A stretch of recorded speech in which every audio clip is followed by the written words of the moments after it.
Assalamualaikum warahmatullahi wabarakatuh. Baiklah, pada pertemuan hari ini kita masuk kepada materi mengenai bidang-bidang BK. Ibu akan berikan penjelasan tentang bagaimana dan apa itu bidang-bidang dalam BK. Silakan perhatikan slide screen berikut ini.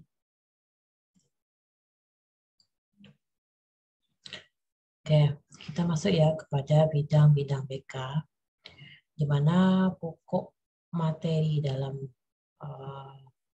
berkenaan dengan bidang BK itu ada 6, yaitu bidang-bidang BK itu apa, kemudian bidang BK adalah pengembangan pribadi, sosial, belajar, kemudian juga karir, dan terakhir bagaimana peran guru dalam bidang BK. Nah, apa itu bidang-bidang BK? Bisa dilihat bahwasanya bidang-bidang BK adalah bidang yang akan dikembangkan guru BK atau konselor dalam memberikan pelayanan kepada peserta didik. Di bidang itu adalah komponen atau bagian-bagian yang menjadi dasar dalam pengembangan pelayanan kepada peserta didik. Nah, ada 4 bidang utama di sekolah dan ada 4 juga bidang di luar sekolah. Artinya untuk pengembangan pelayanan BK di sekolah ada 4 bidang yang dikembangkan dari peserta didik, yaitu bidang pribadi, itu kaitannya dengan pribadi ya, sosial itu dengan hubungan sosialnya, kemudian belajar itu dalam kaitannya dengan proses belajar, dan juga bidang karir, bagaimana dia mampu menetapkan karir masa depannya dan pendidikan lanjutannya. Sedangkan di luar sekolah, bidang pelayanan BK itu ditambah menjadi bidang kehidupan berkeluarga, bidang kehidupan berkeagamaan, bidang kehidupan berpekerjaan, dan bidang kehidupan kebermasyarakatan. Nah, kita masuk kepada bidang BK dalam pengembangan pribadi. Bidang BK dalam pengembangan pribadi itu adalah bidang yang membantu individu atau peserta didik untuk apa? Untuk memahami, menilai, dan mengembangkan potensi, kecakapan, serta bakat dan minat, serta kondisi diri yang sesuai dengan karakteristik dan kebutuhan peserta didik secara realistis. Artinya apa? Kemampuan individu untuk memahami dirinya, kemudian menilai tentang bagaimana dirinya, bagaimana potensinya, bagaimana kecakapan dirinya, menjadi bidang dalam pengembangan atau membantu peserta didik dalam mengembangkan pribadinya. Artinya, berbagai hal yang terkait dengan bidang pribadi itu menjadi bidang kajian dalam bimbingan dan konseling. Nah, bagaimana pelaksanaannya? Ya, tentunya yang pertama dengan menciptakan lingkungan yang kondusif.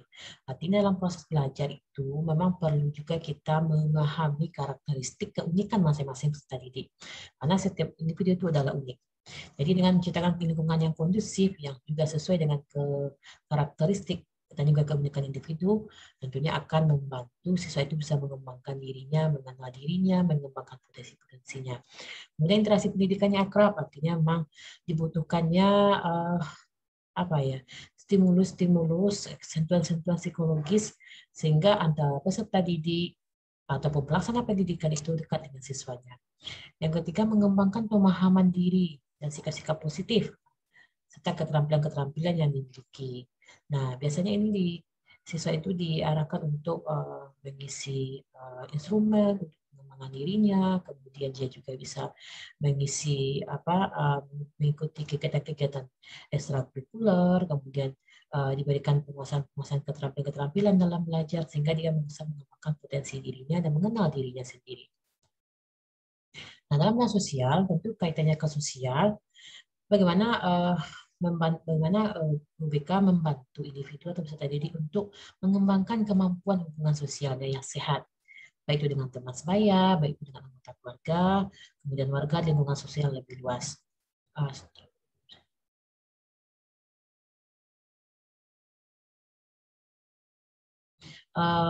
Artinya untuk penyesuaian diri ini khususnya kaitan dengan sosial itu, makanya hendaknya perlu adanya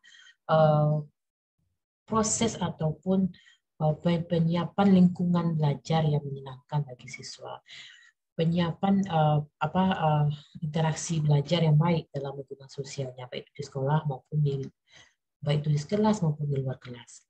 Nah, penyelesaian di siswa yang baik itu akan menentukan keberhasilan dia dalam mengembangkan dirinya dalam bidang sosial. Makanya guru BK juga melatih berbagai keterampilan sosial karena memang siswa itu butuh berinteraksi dengan orang lain dan kita tahu bahwa manusia adalah makhluk sosial. Selanjutnya, bidang BK dalam pengembangan belajar. Nah, kalau dalam pengembangan belajar tentu arahnya itu upaya kita mengembangkan siswa untuk memiliki kemampuan belajar, kemudian juga mampu membantu siswa untuk mengatasi kesulitan-kesulitan belajar, sehingga mereka mampu dan sukses mengikuti proses belajar dan juga menyelesaikan tuntutan program studinya. Jadi ada keterampilan-keterampilan belajar, cara-cara belajar, sehingga siswa diberikan pemahaman, orientasi, kemudian penguasaan kompetensi tertentu sehingga dia bisa berkembang dalam dalam proses kegiatan belajar atau akademiknya. Selanjutnya bidang dalam pengembangan karir. Nah, kalau kalian tentu membantu individu untuk bisa memilih dan mengambil keputusan karirnya. Kemudian siapkan pekerjaan atau jabatan saat bekerja, kemudian mengambil keputusan secara tepat untuk mewujudkan dirinya nanti. Artinya di BK juga ada bidang pengembangan karir. Jadi kalau siswa yang ingin tahu pendidikan lanjutan yang cocok apa, kemudian jabatan dan karir cocok apa, nah itu bisa berkonsultasi, bisa juga mendapatkan informasi secara klasikal sehingga mereka bisa berkembang karirnya. Nah, kehidupan berkeluarga tentunya terkait dengan ini kan sudah di luar ya, di luar sekolah, setting sekolah. Nah, individu juga tidak akan berinteraksi dengan luar sekolah, di berkeluarga, mana bisa mengembangkan dan memahami tanggung jawab, kehidupan bersama dalam lingkup keluarga, satu sama lain, saling memahami tugas dan tanggung jawabnya sebagai anggota keluarga, sebagai anak, sebagai ayah, memahami ayah, memahami orang tuanya, karena bagaimanapun kehidupan keluarga itu akan menentukan anak-anak itu sukses dalam belajarnya. Kalau dia bahagia, damai dalam keluarga, ya tentunya dia akan mudah untuk menjalin interaksi dan proses belajarnya. Kemudian kita mengembangkan kehidupan pekerjaan. Nah, ini biasanya ini kan karena settingnya luar sekolah, tentunya lebih kepada orang-orang yang sudah mulai mempersiapkan diri dia untuk belajar, untuk bekerja. Karena peserta didik juga dikenalkan berbagai jenis pekerjaan dalam lingkungan sekolah, lingkungan tempat tinggalnya. Jadi dia berkenakan tentang apa saja pekerjaan yang ada di sekitarnya, sehingga dia bisa memilih, kemudian menyesuaikan, mengenali dirinya. Dia cocok itu pada bidang pekerjaan yang mana, yang sesuai dengan dirinya, kemampuan dirinya, pribadinya. Kemudian sehingga dia bisa menyesuaikan diri juga dalam proses pelaksanaan pembelajaran. Nah, dalam kehidupan beragamaan, nah, lagi bahwa kita setiap orang itu sudah fitrahnya memiliki agama, tentunya masing-masing agama punya ajaran-ajaran tertentu. Nah, kita itu mengembangkan bagaimana dia bisa memahami agamanya dengan baik dan benar, kemudian bisa bertanggung jawab untuk kehidupannya baik dunia dan akhirat. Artinya proses ini dilakukan, pengembangan kegiatan ini dilakukan dan perlu kerjasama ya dengan mata pelajaran agama ataupun orang-orang tertentu yang mungkin paham atau dalam tentang agama ini. Nah, ini ke bidang terakhir ya, ke masyarakatan dan kewarganegaraan.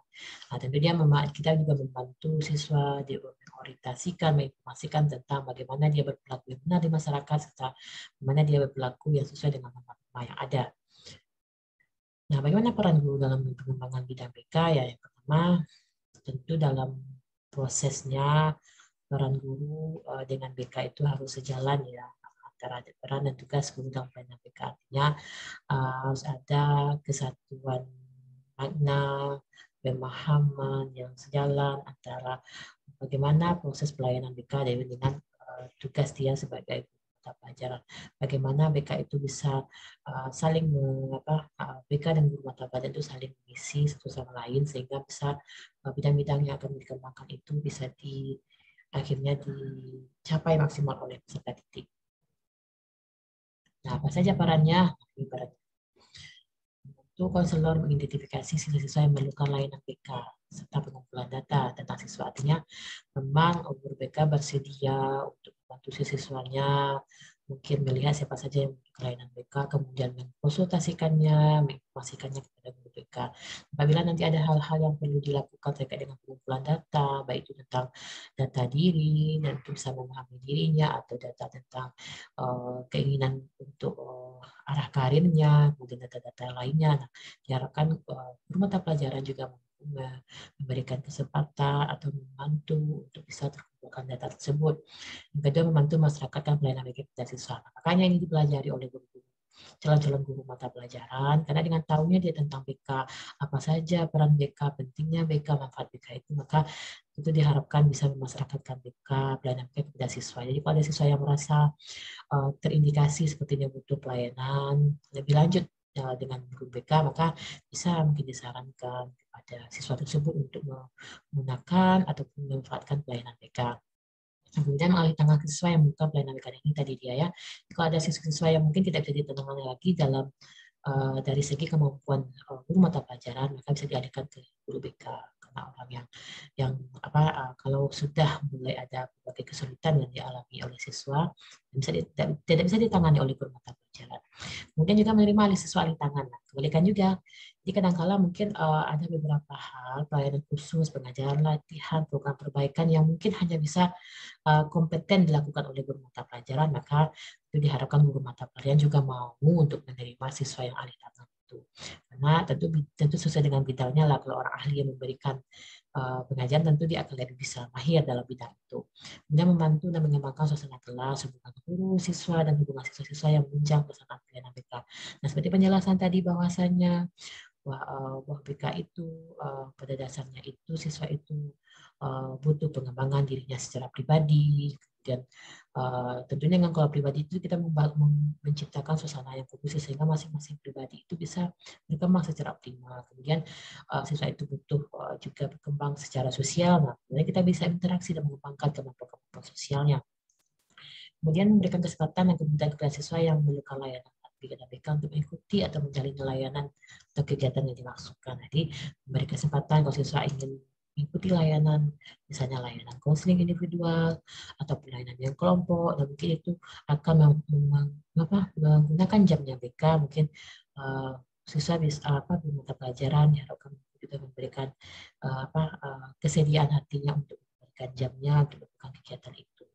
Kemudian berpartisipasi dalam kegiatan khusus, misalnya komprehensif kasus. Jadi kalau ada siswa yang mungkin bermasalah dan perlu dibicarakan dalam pertemuan terkhusus antara guru mata pelajaran, guru BK, kepala sekolah, dan pihak-pihak lainnya, maka diharapkan juga guru mata pelajaran mau terlibat untuk memberikan informasi terkait dengan siswa tersebut. Terakhir juga membantu mengumpulan informasi yang diperlukan dalam rangka penilaian pelayanan BK atau upaya tindak lanjutnya. Di dalam proses penilaian pelaksanaan pelayanan BK itu ada juga proses penilaiannya. Mungkin dengan adanya kerjasama, bantuan, mungkin ya untuk isi instrumennya, ataupun nanti ada hal lain terkait dalam upaya tindak lanjut layanan yang memerlukan bantuan guru mata pelajaran, maka diharapkan kesediaan untuk membantu guru BK dalam proses pelaksanaan.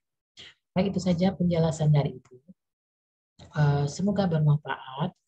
Diakhiri dengan Assalamualaikum warahmatullahi wabarakatuh.